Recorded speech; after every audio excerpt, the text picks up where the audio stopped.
تو اوپر سے جو چوٹ پڑے تو وہ مچھر ذرا ایک طرف سمٹ جائے تو ذرا اس کو 2 منٹ کہنا، اور جب وہ اپنا ٹھوکنا بند کر دے تو پھر کھگڑی میں جائے آخر اس کا اپنا ہاتھ اور پھٹ گیا تو دوسروں کو کہے گا تم مارو میرے سر پر۔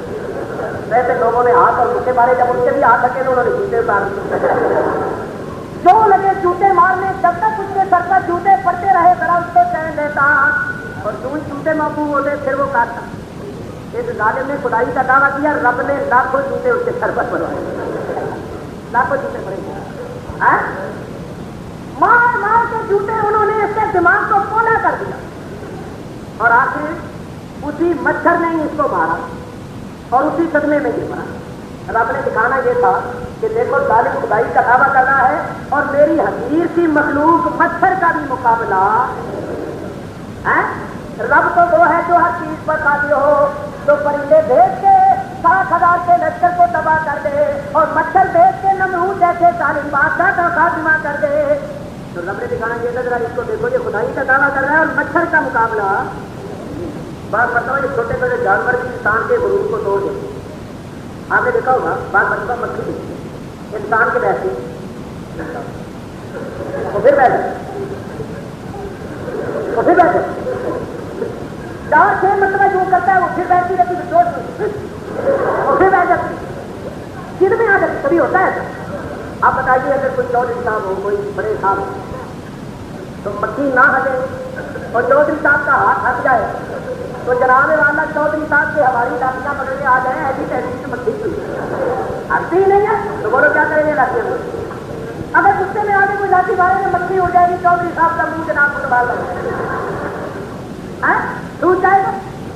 تو مکھی کا بھی مقابلہ بار مرتبہ کہ جناب والا مچھر اور مکھیاں انسان کے غرور کو توڑ دیتی ہیں، انسان کے غرور کو حضور علیہ السلام کے جسم پر مکھی بیٹھتی ہی نہیں، کیونکہ مکھی تو غرور کو توڑتی ہے اور حضور نے غرور اٹھا دیا۔ اور ایک بات یہ بھی ہے کہ مکھی گندگی اور نجاست پر بیٹھتی ہے، اللہ کو گوارا نہیں ہوا کہ نجاست پر بیٹھنے والی مکھی میرے محبوب کے جسم پر بیٹھے۔ حضور کے دماغ اور جسم پر کبھی مکھی نہیں بیٹھتی تھی تو بڑی دور دلچسپی ہے بات اگلے کر رہا تھا۔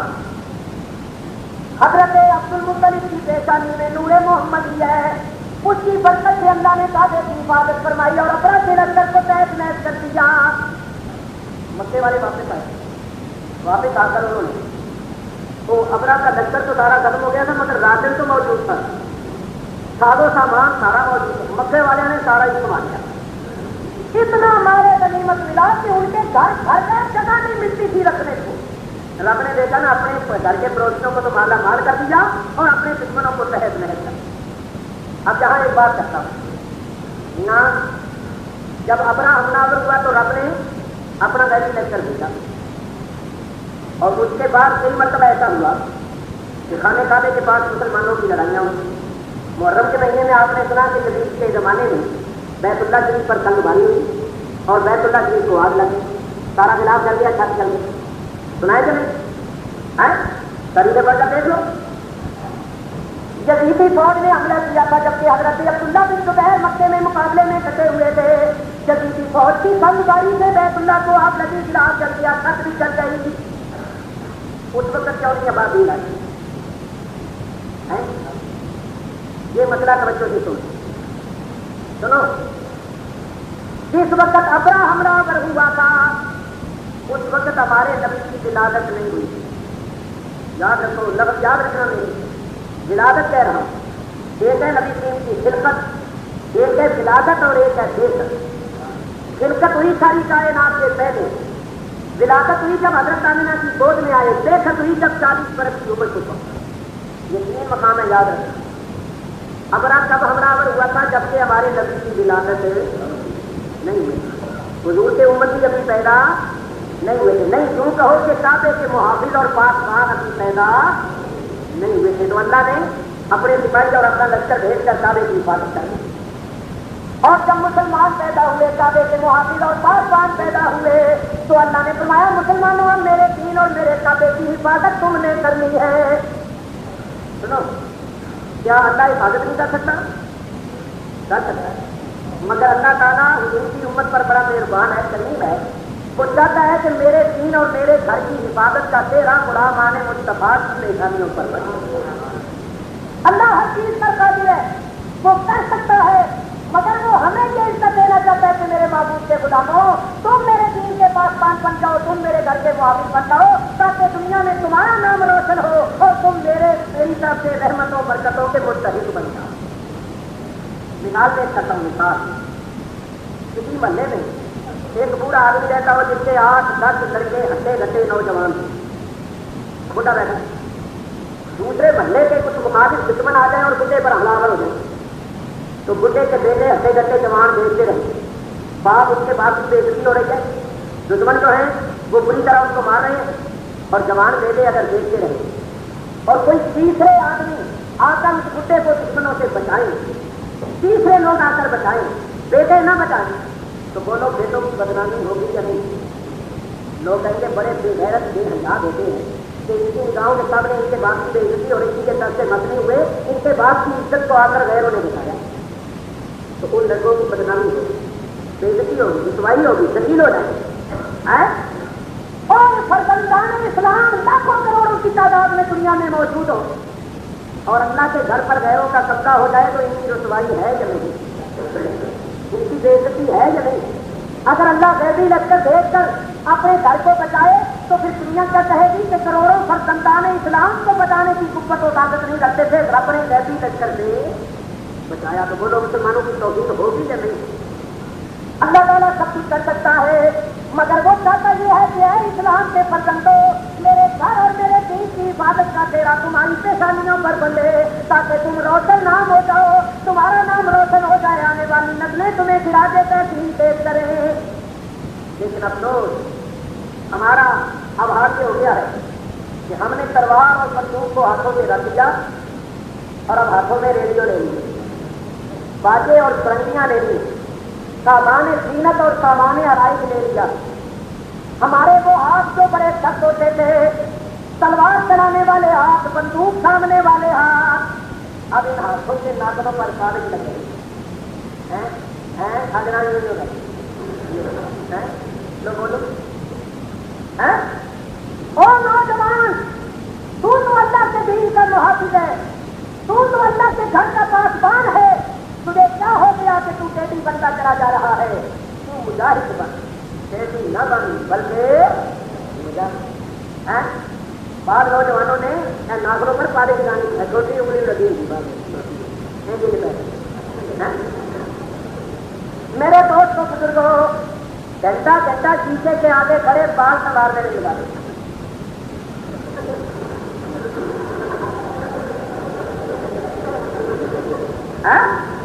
گھنٹہ گھنٹہ بال سنوارنے میں لگ جاتی ہے، ماں کی پیڑی درست نہیں ہوتی اور جنابے والا بالوں کی آرائش.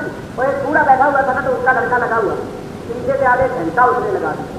بوڑھے نے 12 ماتھے پر ہاتھ، کہنے لگا واہ میرے نصیب، قسمت بھی ہری نکلی، سمجھا تھا کہ لڑکا ہے پر یہ تو پری نکلی.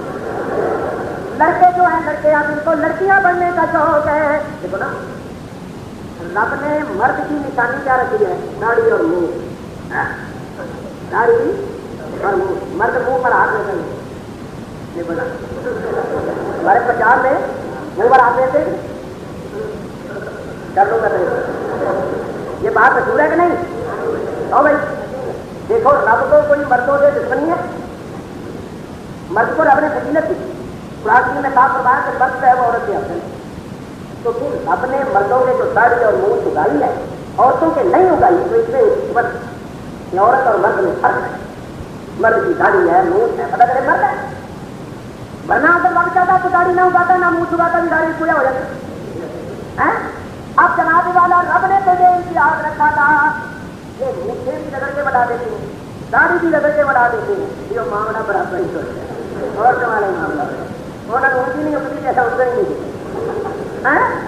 اور رب نے تجھے امتیاز رکھا تھا مرد اور عورت کے درمیان کہ مرد کی داڑھی اور مونچھ کے بتائے کہ یہ فرق ہے. سناتے وہ ایک دفتر میں 2 آدمی کام کرتے ہیں، دونوں کوارٹر کی ایک جگہ پہ محکمہ کی ایک دفتر کی ایک کے بعد میں ایک بابو کی تھی اور ایک مولوی تھا. ان کی داڑھی کی مونچھ تھی اور بابو کی داڑھی کی کام مونچھ تھا. جب دفتر سے گھر آتے اپنے بچوں کو اٹھاتے، مولوی صاحب بھی بچے کو اٹھاتے، بابو جی